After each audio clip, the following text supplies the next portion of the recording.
Hi everybody, my name's Sandy Beach and there's a lot of feedback. My name's Sandy Beach and I'm an alcoholic. How you all doing? Before I get started, I did bring some more of these sheets, 4-step worksheets. I think there's probably 30 or so, and if you didn't get one, they'll be sitting up here after the meeting. As we've said each week, I'd just like to start out, in case somebody's here for the first time, that what we're trying to do tonight is have some fun.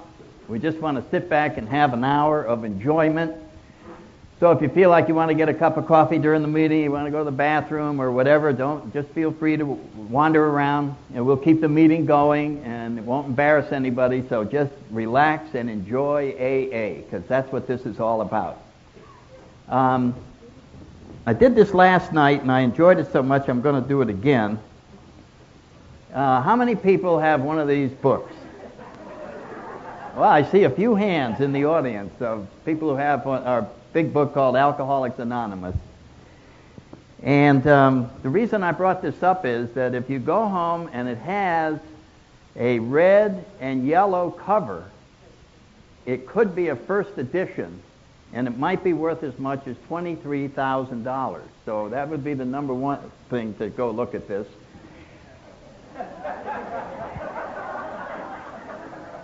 And the second thing that I wanted to mention, in case you didn't know it, every so often they print one of these with awesome magical powers.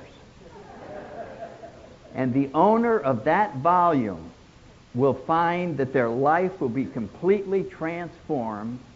They will know a new happiness, a new freedom, serenity, a whole new outlook on life. And I believe that you have it at home. And if you go take a real close look at that book, you might have a new appreciation for it, because I think you have the magical one that can do all of that. So take a real close look. This thing is so powerful. It's unbelievable. We've been talking about the steps as a way of life, but then I have filler material because I know how much I know about the steps, and when I add up the hours and all that, it isn't going to fit. So we have slideshows, we have other things to kill time. Maybe we'll do some jitterbug on the last night. But maybe a lot of you are not familiar with the physics of alcoholism. You don't hear it discussed too much, and you may have studied this in high school or college and probably went in one ear and out the other. So I'm going to help you tonight to understand Newton's laws of motion as they have to do with alcoholics. And when I get through, I think you'll remember Newton's laws of motion for the rest of your lives. Now, the first law of motion has two parts. And the first part is best remembered if you can imagine an alcoholic's been drinking at the bar, and I had drink number 26, and he's down for the count. You've seen us. We are now on the bar, and there's nothing moving. I mean, this is it for the entire evening. And first part of Newton's first law says, a body at rest will continue at rest if no force acts on it.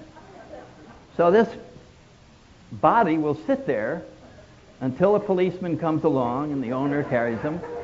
He'll be taken down to the jail, which is not part of the first part of Newton's law of motion, but after he's placed in the cell, once again, that'll take over. A body at rest will continue at rest if no force acts on it. Now, the second part of Newton's laws of motion is best exemplified by a alcoholic who is getting, let's see if I can get this straight, who is getting thrown out of a bar. No, I'm sorry. This is an alcoholic who has left the bar and is on his way to his car. And he can't find it. He's walking down the middle of the street about 4 a.m. and he loses his balance. And you've all been there. When you lose that balance, you can't get it back. And the law of motion says that a body in motion will continue in motion if no force acts upon it. So this will be continued until he hits a wall somewhere and then that is Newton's first law of motion, second part. Now his second law of motion has to do with an alcoholic being thrown out of a bar by a bouncer. And we've all had that happen, where we just get a little too mouthy in there, and all of a sudden we're on our way out. And what this law says is that the acceleration caused by a force on a body is directly proportional to the magnitude of the force and inversely proportional to the mass of the body, and the acceleration will occur in the direction of the force. Now you may go, well, what good is that? Well, if you know the strength of the bouncer, with this law, you could compute ahead of time precisely where in the street you will be later. Which comes in handy, like if your friends say, look, we'd like to meet you later. Where will you be? And you say, I'll be right there, right where that. You can narrow it down to a spot like that. So you can see the usefulness of these things once you apply them.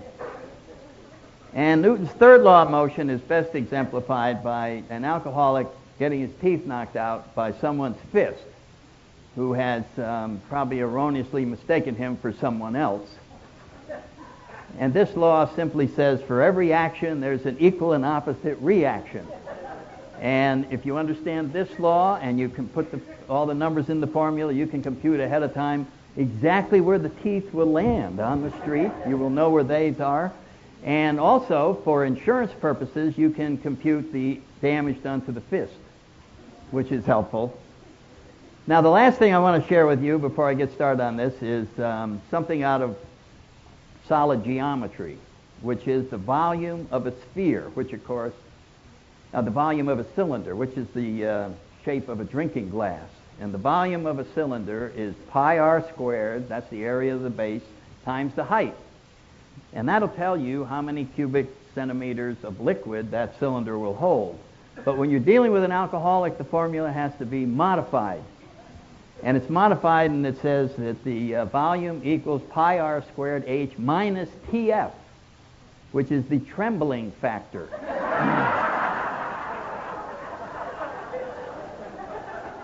And the trembling factor increases as the disease progresses. And many books have been written to alcoholics of how to get that drink up without spilling it when the trembling factor is extremely large. One of the approaches is to order your drink in a very wide glass and just drink it out of the glass on the bar. Just bend over and drink it. Another theory is that if you apply pressure from both arms against each other, you can get it up. But the preferred method by anybody who is a classic shaker has to do with a necktie. And you simply take your necktie off, put it around your neck.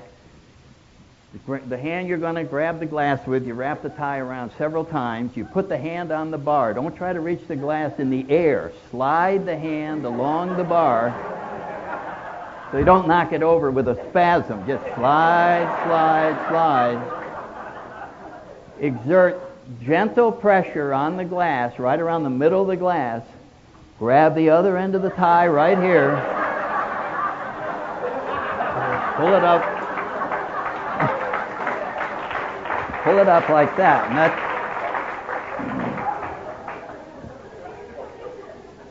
these are just helpful hints if you know somebody who needs help like this. Well, anyway, back to the serious stuff.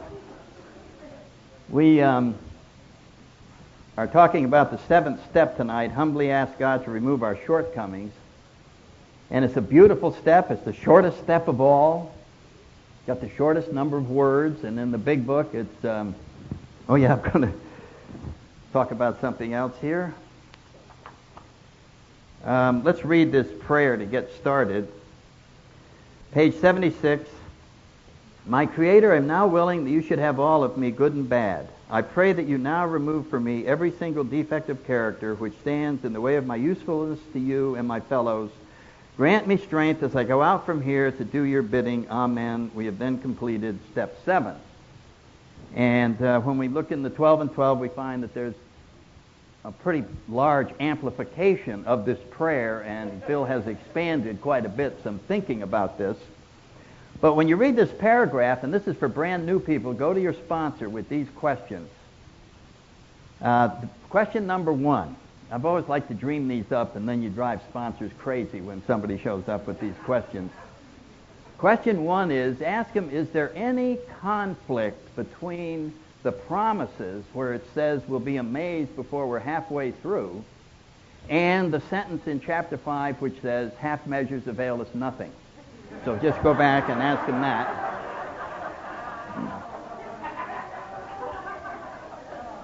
And then the other question is, it says right here in the book, when we're ready to do step 7, we say something like this, and then there's the prayer. It doesn't say to say the prayer, it says to say something like this. So is the 7th step prayer really something else that you would make up instead of this one, or is this the real 7th step prayer? That would be the question to ask. Anyway, we talk about the steps as a plan for living. None of us had a good one, or we wouldn't have gotten here. It was explained to me that the main purpose of this plan is to replace my plan because my plan sucks based on the results that I'm getting. And this is classic amongst all of us that are new here. We don't get here on a roll. We're not having a great success in our lives. We get here because things are going awful. And so that gives us a chance for reflection to look at our plan for living and realize it is getting terrible results, and that AA's plan, based on what we can see at meetings, like we said, it's a big show and tell operation, what we can see at meetings is that the AA plan seems to be working wonderfully, especially when you go to speaker meetings and you hear these stories and somebody just like you, and now they have this intangible thing called serenity. They have a different outlook on life, and they have something that you want. And this is how you get it. You just follow the directions of going through these steps, and it's taking us down a spiritual path instead of an intellectual path. And that's a big transition to stop our previous way of figuring things out with our intellect, problem solving. Oh, I see, I have this problem. Well, I have to think up an answer. And to attempt a spiritual process instead of that. And the spiritual process simply allows us to surrender into a huge solution that in most cases will simply lift the problems away without even solving them. Our alcoholism gets lifted out of us, and we don't care anymore why we're an alcoholic. See, I used to be obsessed with why I was an alcoholic, because I thought if I could figure it out, I could go back to drinking again. And once I worked the steps and got set free from alcohol, it was irrelevant why I became an alcoholic. I didn't care anymore. And a lot of the problems that we have are similar to that. They are just situations inside of us that are caused by extreme self-centeredness. They cause us a lot of pain, and when we work these steps, they just stop happening. That's all. They just stop harassing us. And we have a freedom from those without understanding them or without figuring them out. So the spiritual solution, I think the last step we were talking about, is our problems are removed. They're just lifted out. So that's entirely different from anything we've ever experienced before, except when we compare it to what drinking did to our problems. It removed them. You remember that? In the third drink, they didn't exist anymore. Da, da, da, da, da. You know, there was just no... What are those problems I used to have? I don't have them now. And we were lifted out of them, but it was a chemical lift, and then tomorrow morning, boom, they're all back, plus the 3 we got during the night, the DWI, the punching the cop and losing our wallet and all the money and the keys and all that kind of stuff that happens all the time. So this is a whole different way of looking at things. And we talked about the fact that how do we get started on this thing? And all of us came through the same doorway where we found out that we had to surrender. That was the common entrance. We all crawled through that first step when circumstances forced us to see that we were powerless over alcohol and our lives were unmanageable. And if we weren't able to see that, then we were encouraged to go back out and drink some more until you can see it. Because alcohol made us very wise about how much punishment we could take. Alcohol is relentless. Alcohol doesn't rationalize. Alcohol is a very pure enemy. When you go back to alcohol, it will beat you. It just, oh, you back? And then it starts. And boom, whatever that pattern was with you, it just goes, and it goes harder. It's progressive because it's driving us towards one of two ends. We're either going to surrender or it's going to take us to the grave or the mental institution. Those are the only endings. And when we finally surrender, we win. That's one of the paradoxes of a spiritual. As soon as you're willing to surrender, put up the white flag, then you can start winning. Then you start coming into this wonderful way of life. So all of us were beaten down into that little keyhole to get in here to AA, and we finally put up the white flag and said, I'm powerless over alcohol.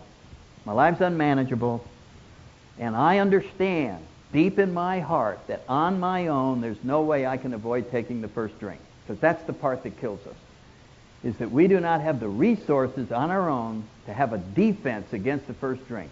No matter how hard we try, no matter how much we know, no matter how smart we are about alcoholism, we are unable to avoid taking the first drink. And that's what kills us. It's not all those other ones. It's taking that one, because that sets up the pattern. So the disease of alcoholism that kills us, the worst part, happens when we're stone cold sober. There's no alcohol in our system. And so remember that if you're new. That's the part that kills us. There's no alcohol in your system. You know all about alcoholism. You know if you drink, you're going to die. You know the doctor told you. Your wife said if you drink again, she's going to leave. Your boss said if you drink again, you're fired. And you order a beer. And there's no sense to that. It's insane. But that's what we do. And when we see that, we realize there's no way that we can continue through life without taking that first drink again and again and again. What we have is a spiritual defense against the first drink. And that's what the steps are designed to give us. It's a protective cushion around us. So that when that moment of weakness comes and somebody says, you want a drink, there's just an automatic answer, no thanks, and it just happens. And we're protected. And so that's what we want to establish, and it talks about that in the 10th step. We have a daily reprieve contingent on our spiritual condition. So having surrendered and said we're powerless, then we see that by definition, if we're powerless, the only thing that can fix that is the power. That's the only thing that can solve powerlessness. And so we're forced to change our mind and to decide that we're going to have to look for a power that can come into our lives, and that's what starts happening as we go through these steps. All the steps have to do with God. That's what all the steps are about, is God, God, God, God. Higher power, higher power. That's the whole deal of these steps. We're admitting we're powerless. That's to say, I need a higher power. I've said it right there by saying I'm powerless. And then I come to believe, I change my mind about childhood beliefs in religion and all those things. And then I make a big decision, like a commitment. I am going to do the rest of the steps in order to get all the things in my life that are blocking me from this higher power out of the way, so that I have contact with this power and have turned my life over. We can't turn it over until this channel is open and this power can flow through us. When we just say it off the top of our head, nothing really happens. I mean, it's helpful. We can say the little prayer in the 3rd step, but it requires a lot of work to open up this channel so that this power can flow through us and we can feel that it's really turned over. A lot of times we just try to go, okay, God, you got it. Oh, I don't know, God's not doing anything. I guess it doesn't work. And we've left out all the middle steps, 4, 5, 6, 7, 8, 9, and 10. And then 11, meditation. And so all of those are necessary to get this channel open so this power can flow through us. Then we find out that the blockages that are keeping God from our conscious contact are instinctual drives. They were born with us. We were born with them. It's not our fault. We shouldn't be guilty that we have lust and envy and greed and pride. Everybody does. They were all born with these energy sources that push us through life, that they supply the energy so that we will reproduce and form societies and form friendships and need to be with each other and so on down. But they are not the purpose of being alive. And that's what the 7th step talks about, that these demands are not what life is all about. They're simply an energy force that keeps us moving through life, and that there's another plan that's far superior to just meeting those instinctual demands. And that's what this spiritual path is all about. So then we have to inventory these blockages, and that's what we had these sheets for. If you're new, these might serve a little bit helpful way of laying out what these blockages are in each of us. And then we share with someone else. And this is a wonderful, powerful step, and we learn one of the principles that it's impossible to see the truth about ourselves alone. And that goes back to the beginning of mankind, is that you've got to share with someone else in order to really see what's going on in your own life. As you're sharing and as you're seeing their eyes and as you're getting their feedback, you suddenly see everything in a much clearer perspective. So we admit to God, to ourselves, and another human being the exact nature of our wrongs. And we get a sense of belonging out of that. We finally have given up on keeping all these secrets that everybody has from when we were little, and we did crazy little things, and then we got grown up and we did really crazy things. And we labeled some of them unshareable. And this label gave them a lot of power. And we walked around like a marked man or a marked woman with a brand on our forehead that nobody could see except us. And we just went, if I just didn't have these things that I did, I could be accepted in. I could be a person who could talk with everybody else, but I'm doomed to keeping these secrets for the rest of my life because they're unshareable. Why are they unshareable? Because I labeled them unshareable. That's why they're unshareable. And the second I share them, their power is gone. They're nothing anymore. They're like imposters. As soon as you tell whatever that secret was. But when I was in grammar school, and there were 3 little girls,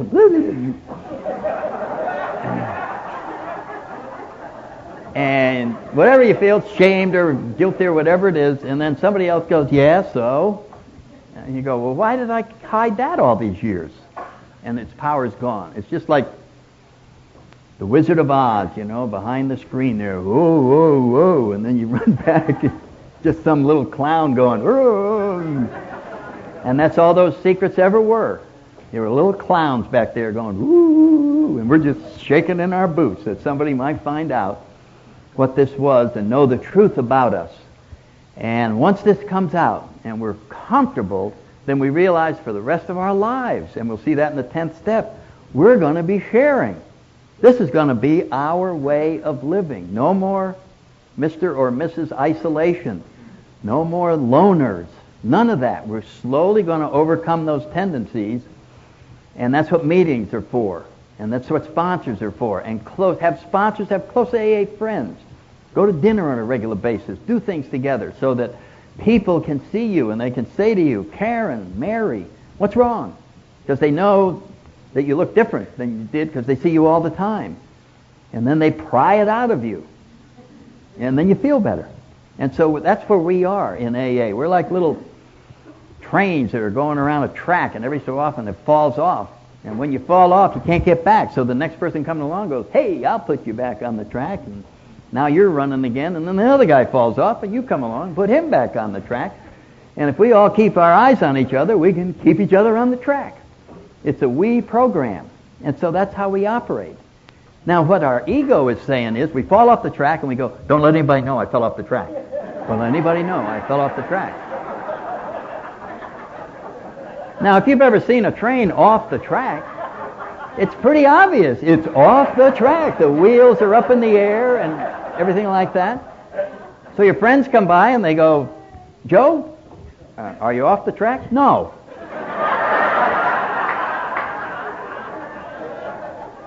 I'm fine. Well, it looks like you're off the track. Well, I'm not off the track. How about leaving me alone? Bug out. Anybody familiar with that? Yeah. So finally we go, yeah, I'm off the track. And everybody doesn't go, ha, ha, ha, ha, ha, ha. They just go, okay, we'll put you back.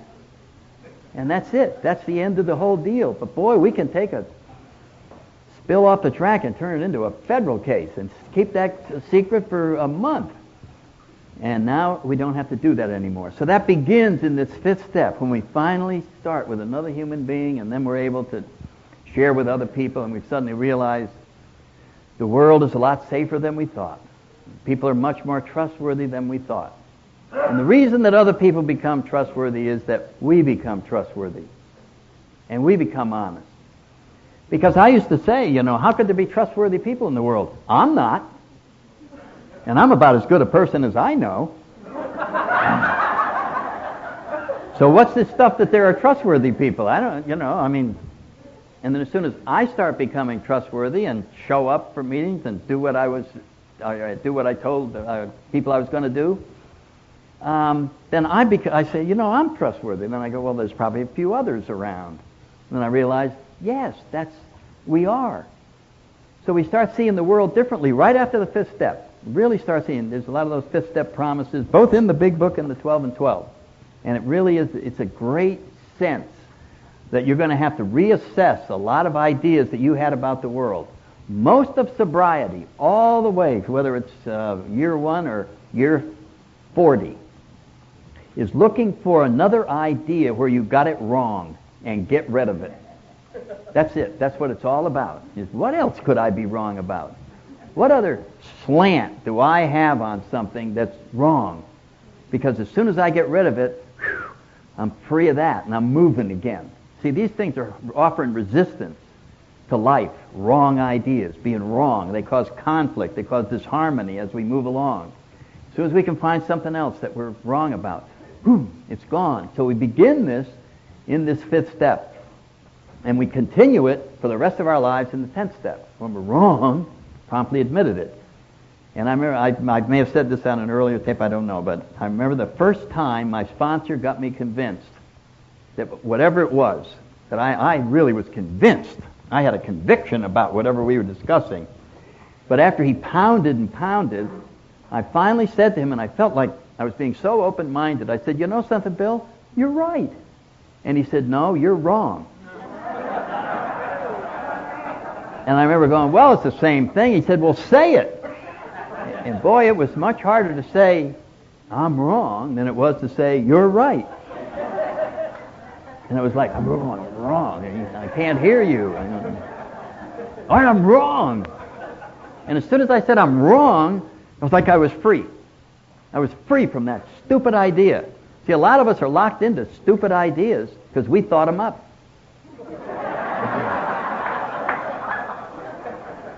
You know what I mean? We just make some stupid decision and we're locked into it. Why are we locked in? Because we don't change our mind. That's why we're locked into it. Only wimps change their mind. When I make a stupid decision, it's a conviction. And I go to the grave with that stupid decision. I know you think I'm stupid, but I'm not changing my mind, man. Oh, well, now you're stupid and an asshole. Okay.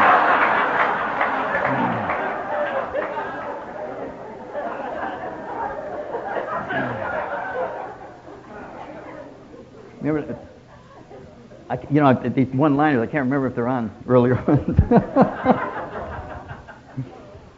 The guy said to the other guy at work, he said, did you tell the boss I'm an asshole? And the other guy said, I don't know how he found out.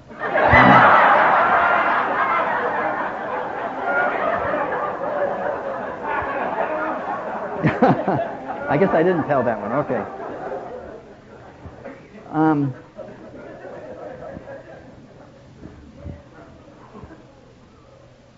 So then last week we talked about we're entirely ready to have God remove all these blockages. And we found out this is an epic step. This is not some little simple thing. This is like saying, I'm going to stick around AA and I'm going to head towards perfection and get as far as I can before I die. And that wasn't why I came here. You know what I mean? I came in here and I wanted to stop drinking. And so I stopped drinking, and after a while my sponsor said, well, maybe you ought to stop embezzling. And I was going, oh, yeah, well. Okay, so there's two things you have to give up in AA. And then he's going, well, if you want to have a successful marriage, you got to stop having affairs. And I go, okay, so there's three things that you have to give up. And then it's, he keeps finding another one. And then that's when I started realizing it's a two-step program. Don't drink and change everything there is about you. That would be basically it. What else am I willing to give up. And we found that character defects, these instinctual drives, balk at investigation, and they rebel against the idea of going away. And so we tend to settle for as much perfection as will get us by. That's the line out of the 12 and 12. Well, I want to make progress in the area of lust. I want to make progress in the area of greed. I want to make progress in the area of gossiping. But heaven forbid that I should have all that crap totally removed. So I'm going to settle for intermediate objectives. And of course, this is the classic example of half measures avail us nothing. Nothing happens when we're trying to just get a little better. We have to really shoot, since this is a spiritual program and the only help that's available is perfect help. We have to have an open mind towards becoming entirely willing to get rid of all of these things. And this is a lifetime job. This one goes on, and it's fun. It's not like it's a lifetime job that's tedious and overbearing. It's like, what else can I find to get rid of? And now I'm rid of it. I mean, each time we get rid of it, we go, wow. So it's more fun to get rid of it, and it overcomes the ego thing about being wrong again. You know, it's part of us doesn't want to do that. And so we found that this step really is the epic thing where we choose how much we want to get out of this program. Is right in that sixth step. We're entirely ready. Now, how ready can I get on all of these character defects that are pushed by these instinctual drives? Because we like them. We like lust. We like gossiping. We like getting angry. We like greed. I got to get more. You know, just because it puts us at the center of everything. But that's where we don't want to be. We don't want to be at the center of these things. We want God to be at the center. We suddenly find out, we get glimpses as we're going along, that if we were to turn our life over to this higher power and allow our intuitions to guide us and allow things to happen to us from the universe, that they'll be much more wonderful than anything we could dream up. That our best dream that we could possibly imagine would be nothing compared to what God has in store for us. And the best example I can give of that is AA itself.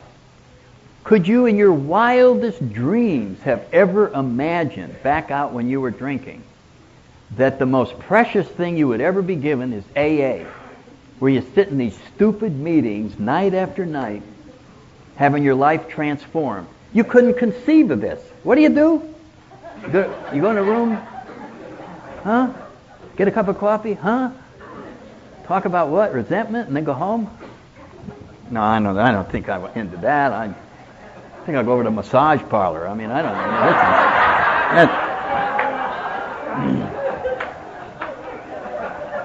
don't think that's going to ever be my favorite thing. Oh boy, it's Saturday night and I'm going to an AA meeting. But we were forced to do it. We were forced to do it. The disease caused us to surrender and we became willing to do anything to get out of the damn mess we were in. And we suddenly started attending these things and our life started transforming. We got a sponsor. We started having all these things happen. And we found out that this indeed was far superior to anything we could have imagined for ourselves. And the same thing is true in all other areas of our lives. So now we get into for the last 15 minutes or so, to this humbly ask God to remove these defects that we're getting willing in the sixth step to have removed. And the step is so straightforward that it's easy to see. I mean, we simply ask God to remove these. So we got this stuff. I'm really willing, God, for you to do this. God, would you please, as the prayer said, please take these away. So the discussion tonight is totally focused on the word humbly. And what we got to try and understand, and we could pass out some papers and you could fill this out. What would be the difference in your judgment between regular asking and humbly asking? And I'm sure you could write pages on that if you're new. Yeah. Oh, well, the difference between regular asking and humbly asking is quite extensive.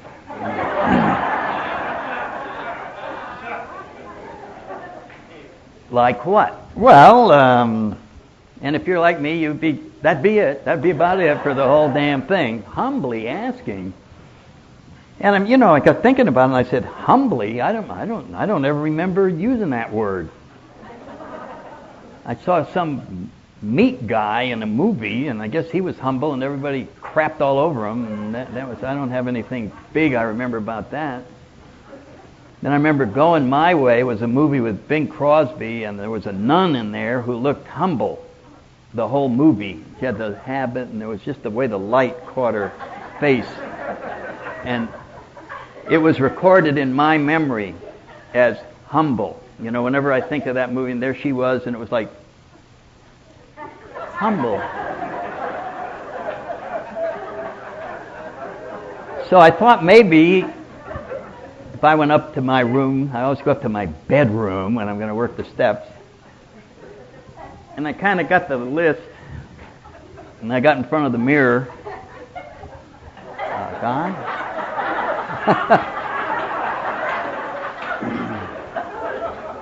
Like you get the shadows to come in from a different angle. And I thought maybe I was humbly asking. Turns out, we don't have a clue what the heck that means. Humbly asking. So Bill starts helping us in the 12 and 12, and he says humility has had a hard time of it in our society. And it does. You know why? Because our whole society is geared to pride. It's pride-driven. Everything we talk about in the material world is pride-driven. And the dictionary definition of humility is total absence of pride. Zero pride. Eliminate. Totally. It's like, whoa, that's a little extreme. A total elimination of pride and a total awareness of our shortcomings. Total awareness of them. Doesn't sound like that would propel you anywhere. And yet Bill is saying, as we seek humility as a way of life, we achieve the great freedom that we're all seeking. And humility, sometimes you hear, if you think you're humble, you're not. I don't really agree with that. I really don't. I think when we're praying and we're trying as hard as we can to see the allness of God and the nothingness of self in comparison, and you can get a sense of the freedom of just being a servant and just being useful, that you can classify that, oh, I see, this is what that humility is. It's given me a new freedom through this way of living. And so Bill talks about how mankind, in general, is convinced that if we produce enough, everything, food, sex, entertainment, blah, blah, blah, if we produce enough to satisfy everybody's instinctual drives, then we'll all have peace of mind, and we can go on to pursuing the arts and having thoughts about the universe and all of that. And so all we have to do is keep going till we can just increase the supply of everything, till these demands are met, and then we're going to be there. Well, he said, that may be all right for other people, but for alcoholics, that's been a disaster. I mean, we just went after that tooth and nail, drinking until we're lying on the floor, totally out of control. Whatever instinctual drive was on stage that day, that's where we got yanked. Uh-oh, lust has them down there. Greed has them sticking up the 7-Eleven, and, it's just, here we are, just being totally controlled by all of those. So of all the people in the world, we ought to be willing to go, what is this humility stuff? What is that? And in the beginning, humility comes to us through humiliation. You know what I mean? In the end, it doesn't come that way anymore. But in the beginning, that's generally what happens. We just keep trying it our way and get smashed. And then we go, you want to try it this way yet? No. So we get smashed again. You want to try it this way? Okay, I'll try it your way. Mine isn't any good at all. You see what he's saying? I'm nothing. You're everything. That's humble. I'm nothing. You're everything. I'm willing to follow. I'm willing to understand that the best thing for me is not what I can think of, but it's going to come from somewhere else. I'm willing to concede that as it pertains to my alcoholism. But in all other matters, I'm going to keep my independence. And so this is a very arduous process to go through the acquiring of humility in the beginning through humiliation, because we just don't want to give up control. It doesn't make sense that becoming humble, you don't see beer ads. Drink Michelob, get humble. I mean, nobody would buy it. I don't want to become humble if people just step all over me. And so it's just a word, but it's a spiritual concept. It's a winner. And it's awesome for us to understand and come to grips with this. What is happening, and this is the step where I really believe first things first comes from, is right out of this step. We got to change our perspective to see that spiritual values have to come first, ahead of material achievement. First things first. Reversing the way we've lived all our lives. Character building comes at the end. You know, character building is fine so that people will think you have a good character, and then they'll do business with you. You can cheat them and get rich. So a certain amount of character building is good, but you can see that's just self-centered character building. It has nothing to do with what we're talking about here. What they're saying it is, it's its own reward. As you do this, you're going to love it. And you're going to be filled with the happiness and serenity that the $1 million was going to give you, so you don't need the $1 million anymore. You don't need all those things that your plan says you need in order to be happy, because you already are happy. And so this comes very slowly. When the drink problem is removed, we get a glimpse of it, and then as we go through life in our sobriety, we see more and more glimpses of this. So we're trying to change the perspective from self-centered to God-centered. And it ain't easy. I always said that there's only one problem in life, and that problem is not getting my way. And it comes in many categories. Sexually, financially, security, whatever it is. It's basically not getting my way. It just comes down to that. And here, we're trying to voluntarily separate ourselves from ever getting our way. Have no way. I'm just going to do it God's way. I'm not going to have a way that everything has to be. Well, this thing is part of us. It's like the fabric of our being, and we're going to try and rip it out. And it's going to hurt. And so it's like a pair of binoculars you might have found that's been in the seawater for a while, and they're locked in on close-up, which is where self-centeredness is. What's in it for me? And we want to take them out to the far as we can see, so we see the big picture. We see it like God might see it. But that thing is rusted, and as you turn it, you can just feel the parts just going, oh, shit, to move it out. And that's what it's going to feel like as we try to become that perspective. It's just, parts of us don't want to let go of that self-centeredness. And so there's a word that crops up in the middle of this step, and it's called P-A-I-N, pain. Pain, sorry. Let's move on to step 8. Don't want to hear that word. That's a dirty word like work. But as we discover, we're forced through some of these through humiliation. We go through this pain, and it's mostly ego puncturing, where you're wrong about something else. And you come out the other side, and you have a little glimpse of serenity.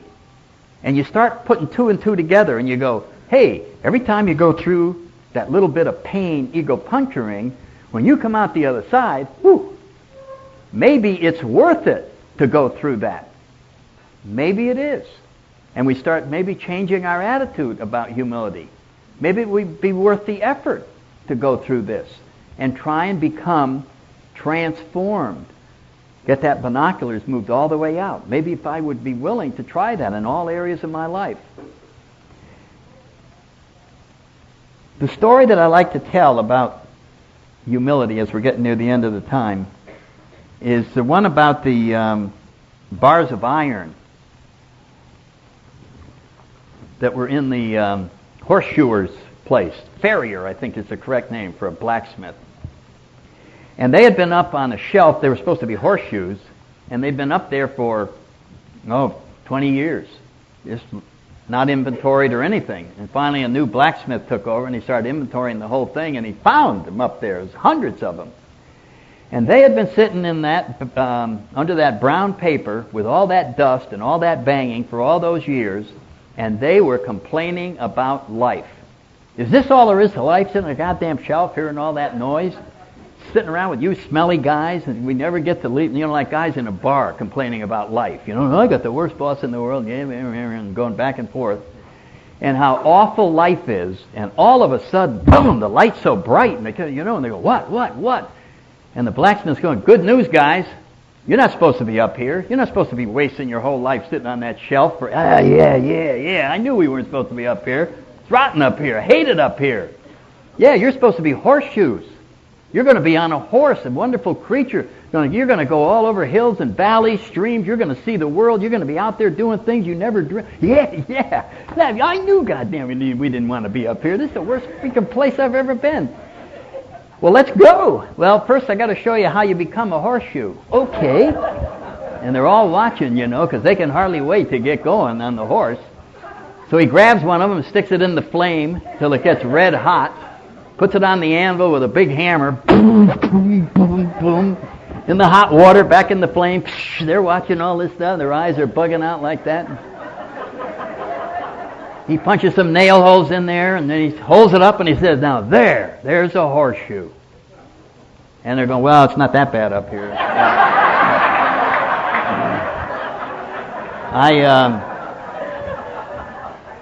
I don't know about that. I'm not sure. Now, what's the point of that story? The point is that if the blacksmith had turned to the bars of iron and said, we can transform you into a horseshoe, you're going to be on a horse, and you're going to go riding off. All you have to do is ask to become a horseshoe. That would be regular asking. And they'd all raise their hand. Yeah, I'm regular asking. Then he said, okay, now we're going to have you humbly ask. I'm going to show you first what's involved. Now, having seen what's involved, how many of you want to raise your hands and humbly ask? And so this is what this is all about, is I understand what's involved in order to grow along this spiritual path to where all the rewards are. It's been explained to me in great detail. I understand every bit about it. On the anvil, the banging, the boop, and the bop. And I just raised my hand. I want to do it. And to me, that's what humility is understanding that the best for me lies out there, and I'll go through anything to get there. And if you're new, I hope you'll make the same decision. We're at the end of the time. Let's wrap it up with the Lord's Prayer, and we'll all